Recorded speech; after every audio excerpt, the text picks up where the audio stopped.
Zabbuli ey'ensanvu mu Yuda Katonda amanyibwa, erinnya ly'ekkulu mu Isirayiri, era mu Salemi eweema ye mweri n'ekifo kye kyatuulamu mu Sayuuni.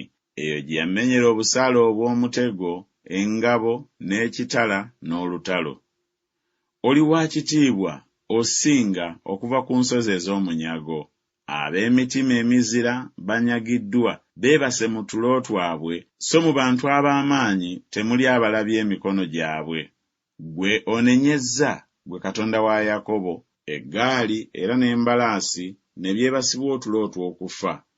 Gwe ogwanira okutiibwa, era ani ayinza okuyimirira mu maaso go ng'omaze okusunguwala?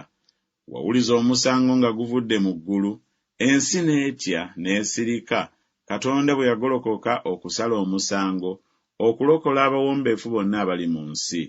Mazima obusungu bw'abantu buli kutendereza, obusungu obulisigalawo oli bwesiba. Mweyamo obweyamo, musasule Mukama Katonda wammwe. Bonna abamwetoolodde baleetere ebirabo oyo agwanira okutiibwa. Alizikiriza omwoyo gw'abalangira, ye w'entiisa eri bakabaka b'ensi.